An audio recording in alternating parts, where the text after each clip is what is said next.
عاجل الآن تم القبض على استخبارات من الجيش، نقيب كمان من سلاح المهندسين. طيب، بسم الله الرحمن الرحيم، والصلاة والسلام على سيدنا محمد وعلى آله وصحبه أجمعين.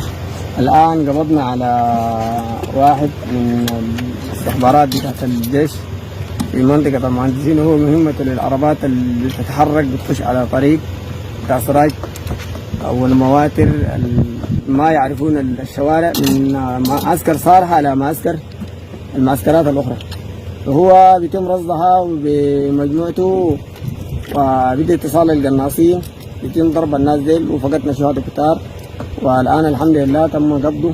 إن شاء الله حنقدمه لقيادة الاستخبارات وحنشوف إن شاء الله يعني تقديمه كأسرى، ونحن هنتعامل معه كمعاملة أسير، ونحن إن شاء الله يعني لا ننوم لنا عين هلا مع بعد كل المتربصين إن شاء الله بالوطن والخونة والعملاء، وإن شاء الله نحن لا نمد لنا عين إن شاء الله، وحنقبض عليهم من هنا لمعسكر صالحة. نهني القيادة العليا القائد محمد حمدان دقلو وقائد ثاني سيد عبد الرحيم، قائد القطاع سيد تناجي، نحييهم ونحييه على توجيه قواته في الدرمان لكامل مهامه.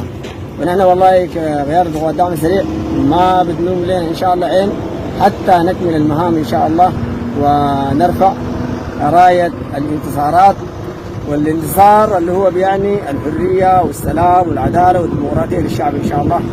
ونحن أي زول زي ده ولا خلافه نحن إن شاء الله نقطع له الطريق بإذن الله. الله أكبر. وديل الشباب طبعا الله أكبر الله أكبر، ونحن الحمد لله يعني أبشر والله ما الله أكبر الله أكبر. إحنا قاعدين نتنزل ما دي بس شغلتنا يا زلمة. الله أكبر. نقبض في العملاء.